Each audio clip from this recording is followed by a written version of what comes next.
계속해서 박수하며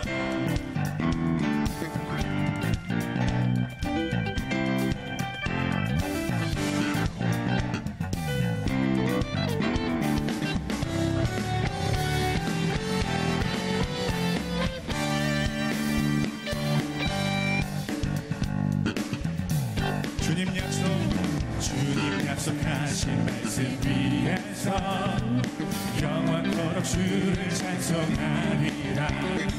소리 높여 주께 영광 돌리며 약속 믿고 굳게 서리라. 다시 한번 주님 약속하신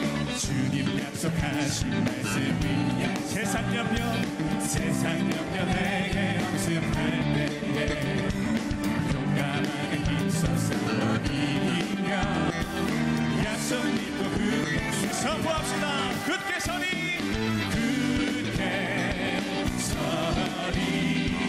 영원하신 말씀 위에 굳게 서리 그 말씀 위에 굳게 서리 영원하신 말씀 위에 굳게 서리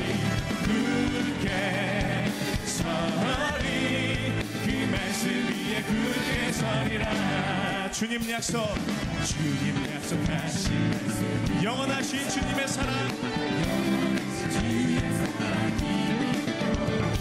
성령으로 힘써 싸워 이기며 약속 믿고 굳게 서리라. 굳게 서리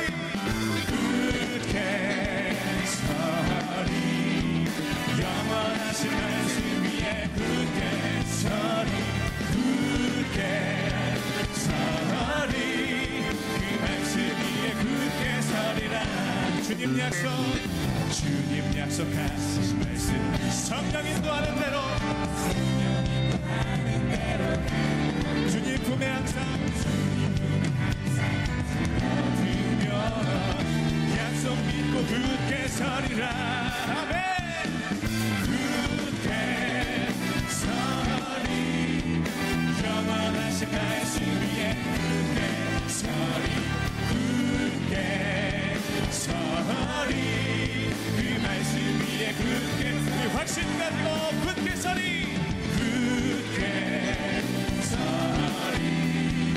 영원하신 말씀 위에 굳게 서리 그 말씀 우리 목소리 높여 굳게 서리 영원하신 말씀 위에 굳게 서리 그 말씀 위에 굳게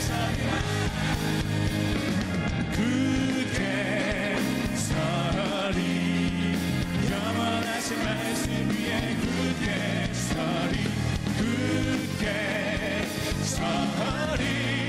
그 말 우리 마지막으로 전심으로 고백합시다. 굳게 서리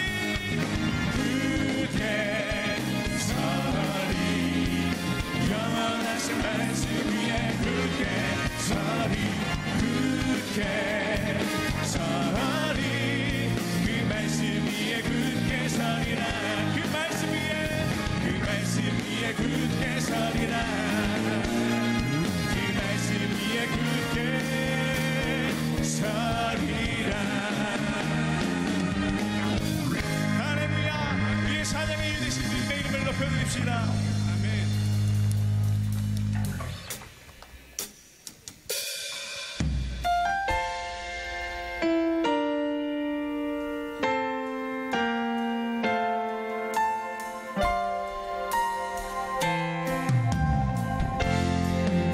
이 시간 마음을 모아 예배의 주인 되시는 우리 예배의 이유 되시는 그 주님의 이름 앞에 믿음으로 높여드리기를 간절히 소원합니다.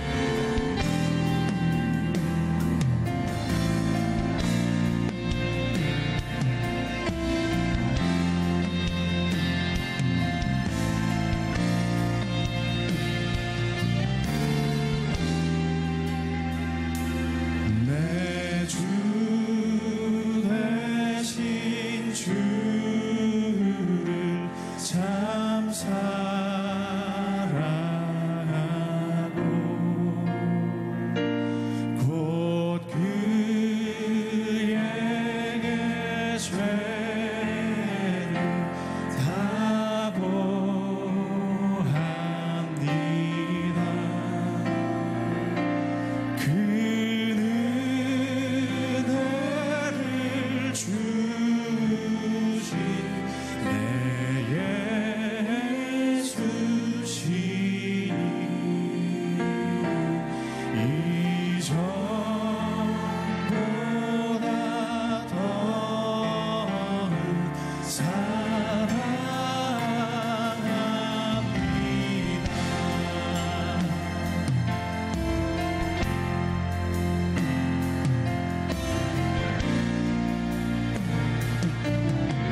이전보다 더욱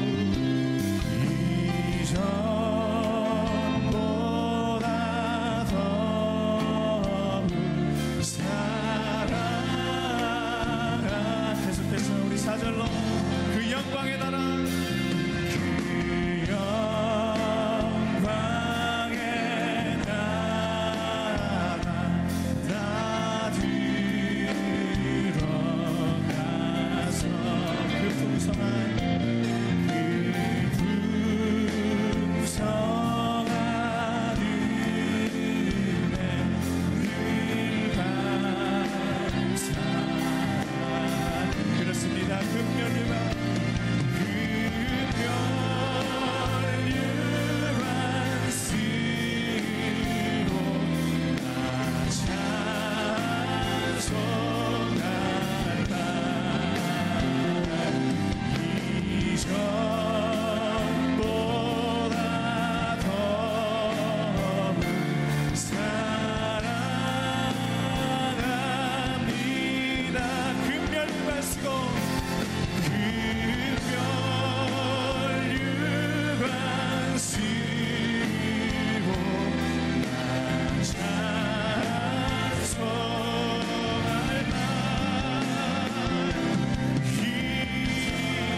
주님을 더욱 사랑합니다.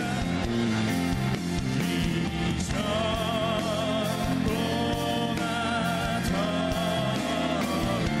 사랑 우리의 전심을 다하 마지막으로 고백합시다. 이전보다 더욱 이전보다 더욱 사랑합니다.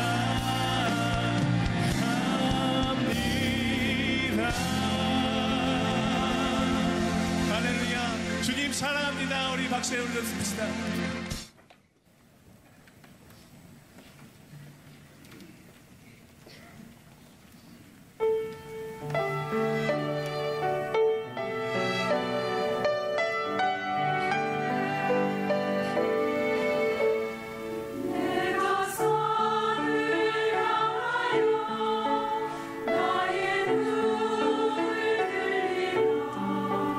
나의 도움이 어디서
오늘의 말씀은 사도행전 1장 13절에서 14절 말씀입니다.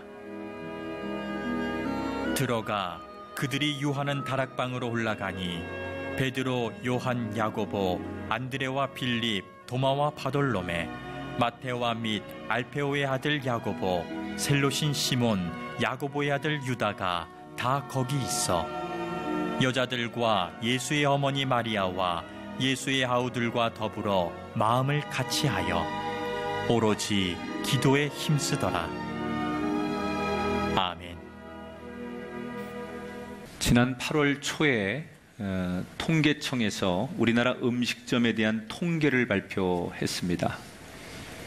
이 통계에 의하면 한날 1시에 문을 연 음식점 가운데 100곳을 통계로 1년이 지나면 60곳만 남고 3년이 지나면 30곳이 남고 5년이 지나면 17곳만 남더라라는 통계가 나왔습니다. 100곳 모두가 부푼 기대감을 가지고 돈을 투자해서 열심히 나름대로 장사를 했는데 왜 어떤 음식점은 몇 년 되어서 망하고 또 어떤 음식점은 그 이후에도 잘된 음식점으로 자리를 잡게 되는 걸까? 물론 시대적인 상황과 주변 여건 등 여러 가지 이유가 있을 수 있겠지만 이 통계의 많은 전문가들의 조언은 이런 겁니다. 창업 준비 기간이 생존의 열쇠를 좌우한다. 실제로 평균 13개월을 창업을 준비한 사람은 10개월을 준비한 사람에 비해서 폐업률이 절반밖에 되지 않는다고 합니다. 그러니까 더 많은 시간을 들여서 신중하게 선택하고 자기만의 특별한 레시피를 만들고 롱런하는 그런 음식점이 되고자 할 때 소원하는 대로 그렇게 될 수 있다는 얘기죠. 그러니까 이 통계에서 우리가 뭘 창업하려면 사전 준비 작업이 필요하다는 거예요. 시장 조사도 하고 나만의 아이템도 만들어내고 그런 기초 작업을 잘 해야만 망하지 않고 인정받고 오랫동안 유지할 수 있다. 그런데 이게 저는 교회도 동일하다고 생각해요. 하나님께서 도우시는 교회, 하나님께서 부흥시키는 교회를 보면 하나님의 역사가 잘 일어나도록 기초가 잘 놓여있는 교회가 꼭 부흥해요. 그러니까 뭐 교회가 다 열정이 있고 부흥하려고 하지만 어떤 교회를 하나님 부흥시키느냐? 하나님이 일하시기에 딱 좋은 기초를 놓은 교회들이 부흥하더라는 거예요. 지금 우리가 사도행전으로 넘어오면서 이 인류의 최초의 교회가 예루살렘 교회예요. 예수님이 떠나시고 이제 남은 제자들끼리만 모여서 예배하고 기도하는 이것이 인류 최초의 교회, 그게 예루살렘 교회예요. 그런데 이 예루살렘 교회가 이 땅에 세워진 예수님 이후의 첫 번째 교회가 말 그대로 놀랍도록 부흥합니다. 왜 부흥했느냐? 이유는 주님이 그렇게 바라시던 기초를 이 예루살렘 교회가 너무 잘 닦아놓은 거예요. 그러니까 그 위에 성령이 역사하고 하나님이 축복하니까 교회가 불처럼 일어났다는 거죠. 자, 오늘 저는 이 이야기가 단순히 교회 이야기만이 아니라 우리 가정이 부흥하려면, 여러분의 인생이 잘 되려면, 여러분의 기업이 잘 되려면 소위 어떤 기초를 우리 인생에 잘 놓아야 될까를 오늘 말씀을 통해서 응용하고 적용하면 좋겠다. 자, 오늘 사도행전의 1장 후반부의 내용을 여러분에게 소개해 드릴 건데, 지난 시간에 예수님께서 승천하시면서 제자들에게 예루살렘을 떠나지 말아라 이렇게 당부하신 말씀까지 여러분과 나눴습니다. 예수님이 하늘로 이제 올라가셨죠. 그리고 남은 제자들의 모습부터 오늘 이야기가 시작됩니다. 자, 12절부터 15절까지 내용을 좀 요약해서 화면을 통해서 같이 보겠습니다. 제자들이 그들이 유하는 다락방으로 올라가니 기도에 힘쓰더라. 무리의 수가 약 120명이나 되더라. 예수님이 하늘로 올라가자마자 원래 예수님의 그 마지막 승천의 모습을 감람산에서 500명이 목격을 하거든요. 그런데 예수님이 올라가자마자 그들 사이에 실랑이가 벌어졌어요. 예수님이 우리에게 올라가시면서 너희들이 내가 성령을 보내서 너희들과 함께 할 것이니 기다려라 라고 말씀하셨으니 우리 예수님이 오신다고 할 때까지 기다리자, 이런 순종파와 현실론을 얘기하면서 언제까지 기다리냐, 몇 월 며칠 몇 시 이렇게 정해졌으면 모를까, 기다리라고 했는데 그게 언젠지 모르는데 그 사이에 우리 가족은 어떻게 하며 생업은 어떻게 하며 우리의 일은 어떻게 할 거냐, 이러면서 예수님이 기다리라고 했지만 막연히 기다릴 수는 없다. 그러니 각자의 우리의 일터로, 집으로, 생업으로 돌아가는 게 맞다. 이렇게 서로 옥신각신하다가 결국 이 제자들이 갈라지게 됩니다. 그런데 대다수의 제자들은 현실론을 내세워서 각자의 자리로 돌아갔고 남은 제자들 120명만이 우리는 더 기다리겠다, 주님 오실 때까지 기다리겠다 하며 그들이 마가의 다락방에 모이게 되죠. 자, 이 120명은 500명이 함께 있다가 380명이 떠난 거 아닙니까? 그러면 대략 퍼센테이지로 따지면 20% 조금 더 되는 사람들이 남은 거예요. 다수의 의견이 여기 있으면 안 되겠다, 그리고 떠났습니다. 그래서 남은 사람들은 더더욱 마음이 아팠어요. 여러분, 교회는 다수의 의견이 진리가 될 수 없습니다. 많은 분들이 여러분 이걸 오해하고 듣지 마세요. 교회를 민주적이어야 한다라고 얘기하는데 교회는 민주적이면 안 됩니다. 교회는 영적인 곳이에요. 그래서 자꾸 교회를 세상의 잣대로 다수의 의견, 그럼 여러분 다수가 성경을 못 믿겠다고 하면 그게 진리가 돼야 되는 겁니까? 다수가 의가 아닌 것을 손들고 의견을 내서 목소리가 많아지면 그게 여러분 교회 법이 돼야 됩니까? 그렇지 않다는 거예요. 교회는 영적이어야 돼요. 응? 사실 남은 사람들은 다수에 의해서 비웃음을 받는 사람들이죠. 너희들은 남으려면 남아.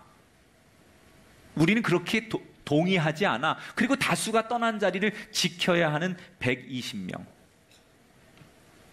나는 이 땅에 이런 소수지만 주님 약속을 믿고 기다리는 의의 백성들이 우리 교회도 있게 되기를 주의 이름으로 축원합니다.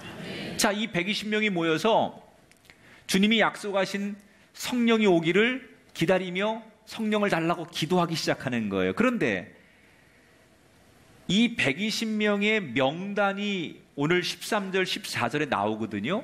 이 명단을 보면서 이 지금 사도행전이라는 편지를 받는 데오빌로가 굉장히 충격을 받았을 것이다, 이렇게 학자들이 전합니다. 왜 데오빌로가 그 명단을 보며 충격을 받았을까? 제가 13절, 14절을 요약해서 읽어드릴게요. 베드로, 요한, 야고보의 아들 유다가 다 거기 있어 여자들과 예수의 어머니 마리아와 예수의 아우들과 더불어 마음을 같이하여 기도하기에 힘쓰니라. 남은 120명이 누구인지에 대해서 명단이 소개되는 거예요. 그런데 여기서 주목할 게 있습니다. 우선 120명 중에 가론 유다를 뺀 11명의 제자가 모였습니다. 11제자가 한 명도 빼놓지 않고 다 모였다는 얘기는 그만큼 지금 긴급하다는 얘기예요. 그리고 그 뒤에 나오는 얘기가 충격이에요. 그 120명의 구성원 가운데는 남자들뿐만이 아니라 여자들의 명단이 아주 공개적으로 지금 소개가 되고 있어요. 이게 굉장히 충격적이라는 거죠. 지금 우리가 이렇게 예배드리는 이곳에서 뭐 남자 여자 이렇게 앉아 있는 건 우리 너무 당연하게 생각하고 이게 별로 뭐 우리한테는 아무것도 아니잖아요. 그런데 2000년 전 유대 사회에 가부장적인 남성주의 사회에서는 율법적으로 여자들이 어느 모임의 구성원으로 들어가 있다, 그 명단이 이렇게 공개적으로 소개가 된다. 이거 있을 수가 없는 일입니다. 완전히 우리가 생각하는 그런 구주하고 2000년 전 유대 사회하고는 달라요. 굉장히 파격적입니다. 그래서 데오빌로가 놀라는 거예요. 그게 정말 가능해? 여자들의 명단이 이름이 이렇게 떳떳하게 소개가 되고 그 구성원에 남자들과 동등하게 여자들이 그 지위를 인정받을 수 있는 게 그게 사실이야? 이러면서 놀랄 수밖에 없었다는 거예요. 그러나 여러분, 이건 사실이었습니다. 예루살렘 교회는 적어도 그 당시에 세상하고 다른 게 하나 있었어요. 뭐가 달랐느냐? 차별이 없는 교회. 따라합시다. 차별이 없는 교회. 여러분, 예루살렘 교회가 든든한 기초를 잘 세웠다고 했는데 그 첫 번째 기초가 뭐냐? 차별이 없는 교회라는 기초를 세웠다는 거예요. 지금 세상은 여자를 차별하고 무시하고 편견의 눈으로 바라보고 있던 때입니다. 그런데 예루살렘 교회는 교회이기 때문에 그런 차별, 그런 무시, 그런 편견이 없었다는 거예요. 교회 안에 들어오면 누구든지 예수 이름 안에서 인정을 받았고, 교회 안에 들어오면 바깥에서는 무시당했던 그 여자들이 교회 안에 오면 예수님의 이름으로 모두가 환영받는 교회가 바로 예루살렘 교회였다는 거예요. 이런 정신과 이런 기초의 교회를 세웠더니 예루살렘 교회가 놀랍도록 부흥하더라는 거예요. 여러분, 오늘 우리들의 교회는 어떻습니까? 여러분이 지금 이 교회에서 봉사하는 또는 사역하는 부서는 어떻습니까? 뜨겁게 기도하고 예배하고 있지만 은연중에 우리가 누구를 차별하고 나하고 마음에 맞는 사람끼리만 예배하고 모이고 있지는 않습니까? 우리가 기도하고 예배하고 찬양하는 거 참 중요하지만 우리끼리만 모이는 예배, 우리끼리만 모이는 부서는 절대로 부흥하지 않습니다. 차별을 버리고 누구라도 인정하는 교회와 부서가 될 때 그곳에 참다운 부흥이 일어날 줄 믿습니다.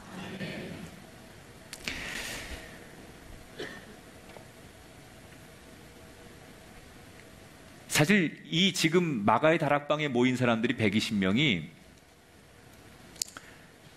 성령을 달라고 오직 기도에 힘썼다, 이렇게 성경이 소개합니다.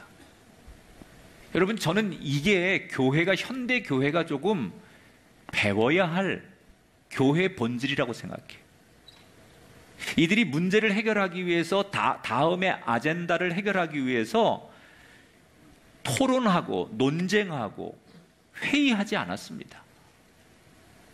교회는 오직 기도가 전념되는 것이 교회 본질이에요. 우리도 기도하죠. 물론 우리도 기도해. 근데 지금 이 예루살렘의 초대교회와 우리의 기도가 다른 것이 하나 있습니다. 이 사람들은 오직 기도하는 일이 우선이었어요. 이게 전념이었어요. 근데 우리는 기도를 어떻게 합니까? 우리도 기도를 하지만 우리의 기도는 어느 일을 진행할 때 끼워넣기의 식의 기도예요. 행사를 할 때 행사를 알리는 오프닝 기도, 마치는 끝마침의 기도가 마친다는 신호의 기도, 정말 그 기도로 목숨을 걸고 그 기도가 우선이고 그 기도가 전념되는 기도가 아니라 우리는 어떤 일을 하다가 기도를 중간중간에 끼워 넣는 형식적인 기도를 할 뿐이지, 그 기도가 지금 예루살렘 교회처럼 오직 내 목숨과 영혼을 다하는 기도인가를 우린 예루살렘 교회 교인들을 보면서 생각해 봐야 돼. 사역을 잘하기 위해서 기도하는 것이 아니라 최고의 사역이 기도가 돼야 돼.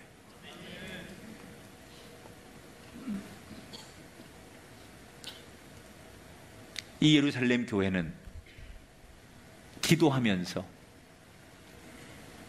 세상적으로 차별받아야 되는 사람들을 인정하고 사랑하는 이것으로부터 교회가 시작되는 거예요. 최근에 전주에 가면 새로운 명물로 사람들에게 소개가 되고 있는 비빔빵이라는 게 있습니다. 지금 화면에 나오는 이건데, 전주는 비빔밥이 유명하지요. 그런데 그 비빔밥을 빵 속에 넣어서 빵과 함께 먹는 걸 비빔빵이라고 합니다. 그런데 이 비빔빵이 어떻게 탄생이 됐느냐? 한 복지관에서 은퇴 이후에 노인들이 모이는 그 모임 속에 이제 현역에서 물러나서 별로 할 일도 없고, 그리고 의욕이 다 이렇게 좀 꺾여버린 그런 노인들을 위해서 이 복지관이 위로와 힘을 주기 위해서 비빔밥으로 빵을 만드는 일을 수업에서 했대요. 그런데 이게 처음에는 빵을 갖다가 놓고 비빔밥을 그 안에 넣어서 이렇게 먹는 걸 했는데, 누군가가 우리가 한번 이걸 만들어 보자 라고 해서 노인들이 비빔빵을 직접 만들게 됐다는 거예요. 그런데 문제가 생겼습니다. 비빔밥은 잘하는데 빵을 계속 어디서 공수해 올 수 없으니까 자기들이 빵을 만들어야 되는데 빵을 만드는 게 어렵더라는 거예요. 그래서 우리가 할 수 있는 일이 아닌가 보다라고 낙심을 하는데, 때마침 이 이야기를 듣게 된 그 지역의 제빵사들이, 젊은 사람들이 그 노인들이 빵 만드는 걸 못해서 어려워한다는 얘기를 듣고 자원해서 빵 만드는 기술을 노인들에게 가르쳐 줬어. 그렇게 협력하고 고생한 끝에 지금의 비빔빵이 만들어졌다는 거예요. 그런데 이렇게 장난스럽게 시작한 비빔빵의 소문이 알려지면서 소위 이 비빔빵이 대박을 치게 되었습니다. 그래서 복지관에서 이제 정식 이게 공장과 회사로 이걸 운영하기로 하고서 사람을 고용해야 되는데, 그때 누구를 고용했느냐? 이 복지관에서 사람들을 채용할 때 이건 노인들이 시작한 거니까 나이 많은 노인들을 많이 뽑았대요. 그리고 남자들이 없는 여성들이 홀로 아이를 키우는 여성 가장, 그리고 장애를 가지고 있는 장애인 등 이런 사회적인 약자들을 일부러 직원으로 많이 고용을 했다는 거예요. 마케팅 전문가들이 이 비빔빵에 대해서 이런 평가를 내놨습니다. 비빔빵이 맛있어서 성공한 것도 있겠지만 진짜 비결은 이 비빔빵이 사회적 약자를 인정하고 그들을 고용한 선순환의 이 정신에서 비빔빵은 대박을 치게 된 것이다. 우리는 때때로 효율성을 주장하면서 차별을 너무 당연하게 말합니다. 우리가 일하는데 그렇게 능력이 좀 모자라고 우리하고 수준이 안 맞는 사람들은 그 일을 하는데 걸림돌이 되니까 안 돼. 그러면서 효율성이라고 하는 명분 아래 우린 너무나 당연하게 사람들을 차별하고 멸시하고 무시한다는 거예요. 약한 사람은 받아주면 안 된다든지, 그들은 함께 갈 수 없으니 우리가 놓고 가야 한다는 둥, 버려야 된다는 둥, 이러면서 약자들에 대해서 너무나 당연하게 편견을 우리가 행하고 있다는 거예요. 이게 오늘 우리 시대의 단면이에요. 그러나 교회는 그러면 안 된다는 거예요. 왜 안 되느냐? 교회의 머리 대신 우리 주님이 세리도, 죄인도, 여자도, 어린아이도 차별 없이 사랑하셨기 때문이에요. 교회의 머리 대신 주님이 그렇게 했다면 이 교회 안에 모인 우리는 머리 대신 주님을 따라서 누구도 차별하지 않는 교회가 돼야 돼요. 저는 우리 교회 누가 오더라도 그의 조건, 그의 외모 이런 거에 상관없이 그가 사랑받는 곳, 그가 인정받는 곳, 누가 오더라도 함께 아무 때나 손을 잡고 걸을 수 있는 친구가 되어주는 곳, 그것이 우리 교회 되기를 축복합니다. 예수님이 누구든지 목마르거든 내게로 와서 마시라고 말씀하셨던 것처럼 우리가 예수님 안에서 서로 인정하고 인정받는 교회 되기를 주의 이름으로 축원합니다. 자, 이렇게 마가의 다락방에 모인 120명이 이제 기도하기 시작하는 거예요. 그런데 그들이 기도하면서도 마음속에 불편함이 하나 있었어요. 120명 모두가 마음속에 깨림칙한 게 하나 있었어요. 그런데 이 이야기를 누구도 입 밖으로 꺼내지 않아요. 왜? 아픈 상처기 때문에. 이야기하면 수치스러운 이야기이기 때문에.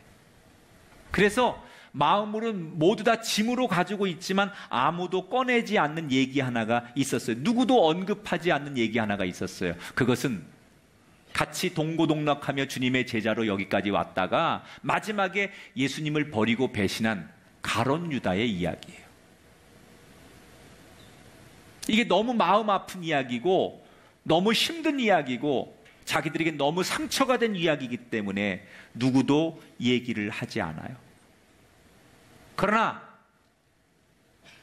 과거가 그랬을지라도 그 12명 중에 한 자리가 비어서 11명밖에 없는 이 한 사도의 자리를 누군가는 채워야 됩니다. 미래로 가기 위해서는 12명을 채워야 된다는 걸 이 제자들이 알고 있는 거예요. 왜 여러분 12명이 중요할까요? 예수님이 왜 12명을 제자로 부르셨어요? 이유가 있습니다. 구약의 이스라엘은 12지파로 이스라엘이 되는 거예요. 예수님이 오셔서 이제 새로운 이스라엘을 만드는데 그래서 구약의 12지파처럼 12명의 제자를 통해서 새로운 이스라엘을 만들겠다. 그래서 12명인 거예요. 그런데 그 12명 중에 한 명인 가룟 유다가 배신을 하고 떨어져 나갔기 때문에 지금 11명밖에 없어요. 12명이라는 게 한 몸으로 본다면 팔 하나가 없는데 어떻게 온전하겠어요? 그러니까 한 명을 채워야 되거든요.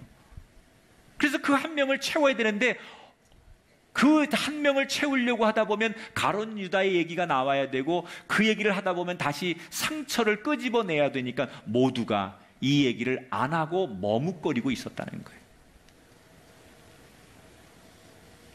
여러분, 교회는 12명이 꽉 채워지는 것처럼 각각의 자리가 다 채워질 때 교회가 역사가 일어나고 건강해지는 거예요.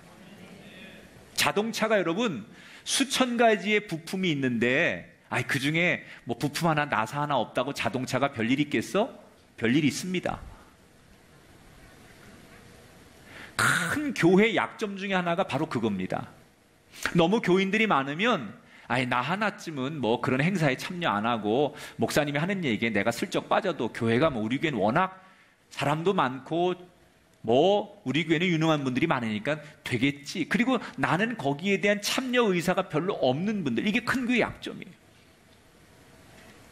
여러분, 그렇지 않습니다. 그 하나의 나사가 없으면 자동차가 아니듯이 이미 이 교회를 구성하는 그 한 사람이 그 역할을 안 하면 교회가 될 수 없는 거예요. 지금 12명의 제자 모두가 채워져야만 온전한 예수님의 제자가 되는 거기 때문에 이 문제는 대단히 중요하다는 거예요. 그런데 어느 날 용기 있는 베드로가 이 문제를 끄집어냈어요. 여러분, 제 얘기 좀 들어보십시오. 그리고 베드로가 이 가룟 유다의 아픈 이야기를 끄집어내고 우리가 이 문제를 해결합시다. 21절 22절 이러므로 예수께서 우리 가운데 출입하실 때 항상 우리와 함께 다니던 사람 중에 하나를 세워야 하리라. 자, 베드로가 뭐라고 말해요?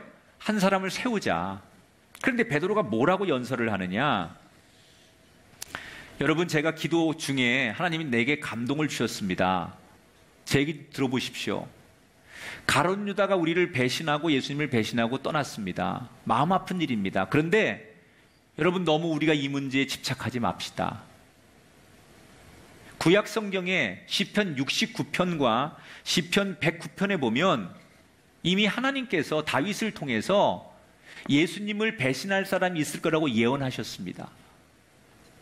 그러니까 이게 그냥 인간의 사건으로 보지 말고 이미 성경에 예언된 일들이 이렇게 일어난 겁니다. 그러면서 베드로가 구약 성경의 예를 들면서 이 유다의 죽음을 성경적으로 설명하는 거예요. 그러면서 우리가 너무 과거에 머무르지 말고 새로운 사도를 세우는 일에 우리가 함께 마음을 모읍시다. 그러면서 연설을 하는 거예요. 그런데 이 베드로의 연설을 들으면서 누구도 군말을 하지 않고 베드로에게 다 동의를 해요. 여러분, 왜 동의했을까요? 베드로가 수제자이기 때문에, 그의 위치 때문에 동의한 게 아니에요. 그 문제를 해결하려고 하는 답을 찾으려 했던 방식이 옳았기 때문에 제자들이 동의하는 거예요. 자, 여기서 저는 예루살렘 교회가 두 번째 기초를 잘 놨다고 생각해요. 따라합시다. 말씀에서 답을 찾는 교회. 지금 다락방에 있던 사람들이 고민만 하고 힘들어하고 있을 때 베드로가 나서서 어디서 답을 찾아요? 말씀에서 답을 찾는 거예요. 회의해서 전문가의 조언을 듣고 상담을 해서 그렇게 답을 찾는 게 아니에요. 말씀에서 답을 찾았어요. 말씀에서 답을 찾으려고 하는 베드로에게 하나님께서 말씀으로 감동을 주신 거예요. 그래서 이 가룟 유다의 죽음도 말씀으로 해석하고, 그리고 다음 사람을 세울 때도 말씀을 통해서 그들이 다음 사람을 세우게 된다는 거예요. 사랑하는 여러분, 우리가 인생을 살다 보면 삶에 많은 문제를 만납니다. 그때마다 사람들은 무엇으로 그 인생의 답을 찾을까요? 여러분은 인생을 살면서 여러분이 만나는 많은 문제, 가정의 문제, 또는 자녀의 문제, 아니면 세상에서 만나는 관계성의 문제, 이런 많은 문제가 닥쳤을 때 무엇으로 답을 구하십니까? 지금 우리 교회와 우리의 부서들은 우리가 만난 문제를 어디서 답을 찾고 있습니까? 돈입니까? 인맥입니까? 전문성입니까? 만약에 우리가 하나님을 모르는 사람이라면 돈으로, 전문성으로, 다수의 의견으로 그 문제의 답을 찾는 게 맞습니다. 그러나 하나님을 믿는 성도요, 교회라면 천국 백성의 최고의 법인 하나님 말씀에서 답을 찾아야 돼. 우리가 하나님의 백성이 아니라면 돈으로 문제 해결하고 다수의 의견으로 문제를 해결하는 게 맞습니다. 그러나 하나님의 백성이기 때문에 그건 답이 될 수 없다는 거예요. 따라합시다. 천국의 최고의 법은 하나님 말씀입니다. 우리가 천국 백성이라면 우리는 교회가 모일 때마다 뭘 따라야 되겠습니까? 말씀에서 답을 찾아야 돼요. 교회가 모일 때마다 사람들의 의견이 다릅니다. 다양한 색깔을 가진 사람들이 있습니다. 교회는 평화로울 때는 참 좋지만 어려운 문제를 만나면 참 힘든 곳이 교회예요. 각각의 생각이 있고 각각의 대안이 있고 각각의 목소리가 있어요. 그런데 여러분, 그럴 때마다 자기의 소리, 자기의 주장, 자기의 방식, 자기의 전문성으로 얘기하면 교회는 건강해질 수가 없어요. 언제나 우리는 말씀에서 답을 찾고 말씀에서 길을 찾아야 돼요. 여러분 인생이 지금 어떤 문제를 만나셨다면 방식을 바꿔보세요. 여러분 하나님의 백성이잖아요. 그렇다면 말씀에서 답을 찾는 인생과 교회 되기를 주님의 이름으로 축원합니다. 자, 이렇게 베드로에 의해서 한 사람 빈자리를 채우자 이렇게 제안을 하고 나머지 제자들이 동의를 합니다. 자, 사람들이 누구를 세울지 이 사람 저 사람을 추천합니다. 그래서 요셉이라는 사람하고 마띠아라는 사람이 후보에 오르게 됩니다. 여러 사람 중에 최종 후보에 두 사람이 오릅니다. 그런데 조금 전에 읽었던 성경 21절 22절에 보면 이 베드로가 후보의 조건을 이렇게 제안해요. 예수께서 우리 가운데 출입하실 때 항상 우리와 함께 다니던 사람 중에 하나를 세우자 그랬어요. 자, 이 중요한 사람을 뽑을 때 조건이 하나 있다는 거예요. 예수님과 함께 다니고 우리가 동고동락했던 사람 중에 뽑자는 거예요. 아무리 이 사람이 세상에서 학력이 좋고 머리가 좋고 뭐 세상에서 굉장히 유능한 사람일지라도 그 사람 안 된다는 거예요. 우리 교회 안에서 늘 주님과 우리가 함께 동고동락했던 사람 중에 일꾼을 뽑아야 된다는 거예요. 여러분, 저도 교회에서 많은 이제 일꾼들을 임명하잖아요. 근데 제가 제일 자괴감을 느끼고 나는 참 아직도 부족하구나, 나는 한참 멀었구나라고 생각할 때가 언제냐면, 사람을 임명하고 나서 돌아보면 나름대로 제가 기도하고 보는 눈이 있다고 생각하고 저 사람이라면 틀림없이 우리 교회 유익이 되고 이 공동체에 도움이 되고 성숙한 사람이니까 괜찮을 거야 라고 믿고 세웠는데, 세우고 나면 아닌 사람들이 있어요. 그 사람을 탓하기 전에 제가 너무 자괴감이 드는 거예요. 나는 아직 멀었구나. 내가 똑똑한 줄 알고 사람 제대로 보는 줄 알고 나는 그럴 만한 자격이 있다고 생각했는데, 내가 세운 사람들이 저렇게 사는 걸 보니 내가 한참 부족하구나, 내가 멀었구나. 그런데 제가 이 말씀을 보면서 한 번 더 회개하게 됐어요. 그래, 너무 유능하고 일 잘하는 사람의 그런 세상의 기준이 아니라 교회의 일꾼은 늘 주님과 함께, 늘 은혜의 자리, 기도의 자리, 헌신의 자리에 늘 있는 사람들, 이 사람이 쓰임 받아야 된다.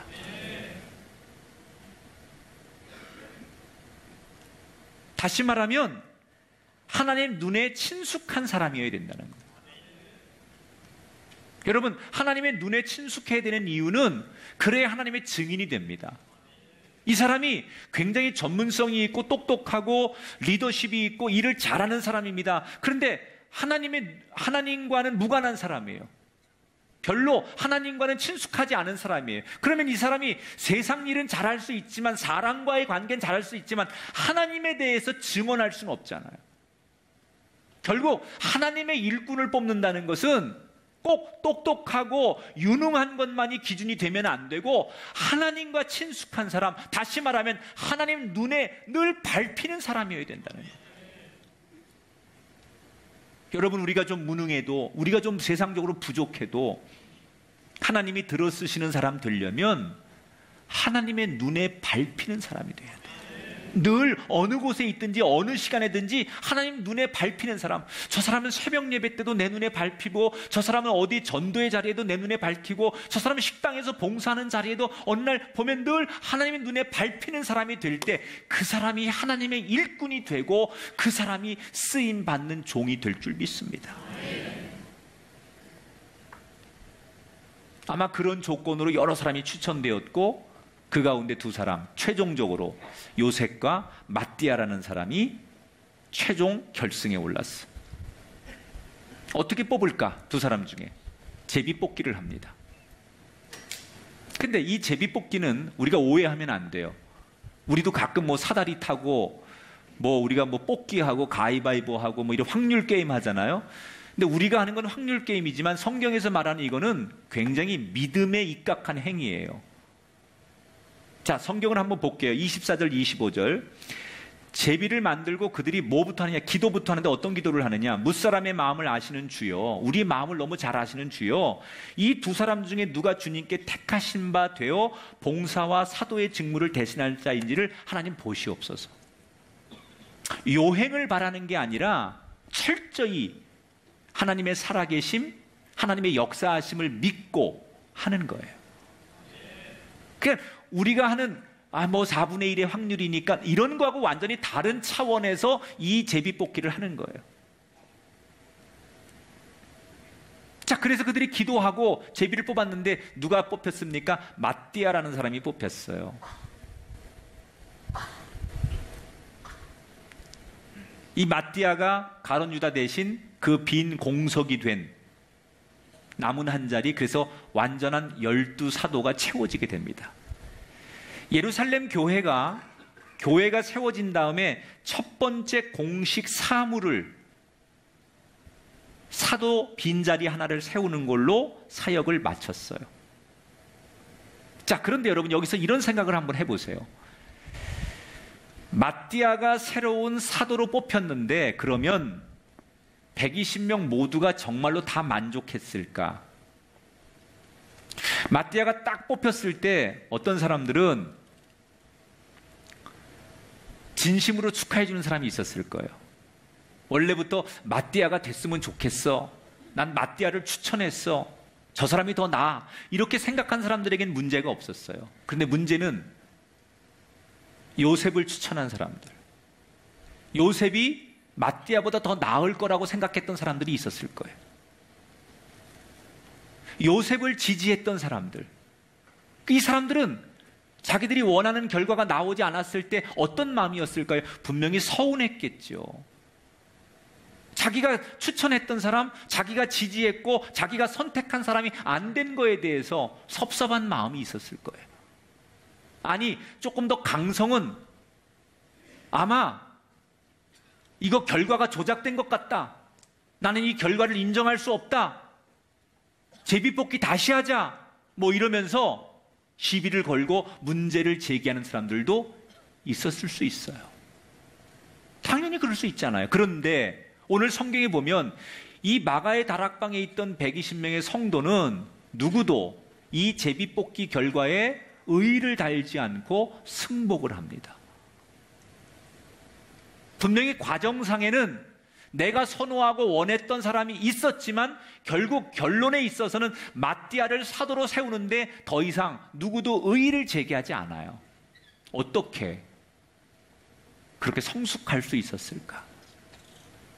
분명히 자기가 생각하는 친분, 선호도가 다 달랐겠지만 그들이 그렇게 할 수 있었던 이유 하나가 있습니다. 그것은 예수님께서 지금 자신들의 교회에게 주신 복음의 사명을 다른 것보다 먼저 생각했기 때문이다. 여기서 세 번째 예루살렘 교회가 세운 기초가 보이는 거예요. 따라합시다. 사명만 바라보는 교회. 내 생각이 있어요. 내가 바라는 게 있었어요. 그런데 그 생각을 접을 수 있었던 이유는 우리에게 주님께서 주신 복음의 사명이 이 교회 공동체에 있는데 이게 더 우선이기 때문에 내 생각을 이 사명 아래 내려놓을 수 있었다는 거예요.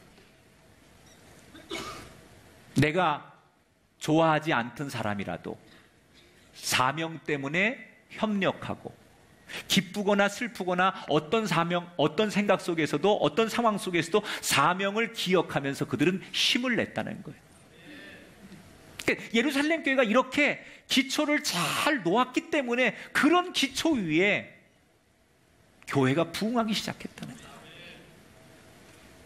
여러분, 우리 인생은, 지금 우리의 교회는, 여러분이 일하고 있는 여러분의 부서는 어떻습니까? 정말 여러분, 예수님이 우리에게 주신 사명이 기억나십니까? 그게 우선이십니까? 우리 교회 안에 수백 개의 부서가 있어요. 제가 다는 못 듣지만 기회가 되는 대로 많은 부서들의 대표들의 이야기 또는 그 부서들의 문제가 있을 때 그런 이야기를 이렇게 저렇게 듣게 됩니다. 그런데 가장 많은 문제가 뭐냐면 갈등하는 거예요, 부서에서. 이런 얘기예요. 어떤 사람들이 자기가 좋아하는 사람이 리더가 됐을 땐 적극적으로 협조했다가 자기가 별로 싫어하는 사람 또는 관계가 좋지 않은 사람이 일을 하면 비협조적이거나 방해를 하거나 나랑 친한 사람이 모일 때는 일을 하다가도 별로 안 친하면 발길을 끊는다. 그래서 섭섭하고 그래서 일을 하기 어렵다. 이런 얘기를 굉장히 많이 건의해요. 제가 그 얘기 들으면서 속으로 이런 생각합니다. 그 교회 그런 모임은 그건 교회가 아니지. 그건 교회의 사역이 아니에요. 그냥 모임이에요, 모임. 친교 모임. 적어도 교회는 내가 아무리 싫어하고 좋아하지 않는 사람이라도 먼저 하나님의 사명을 기억하는 곳이 돼야 돼요.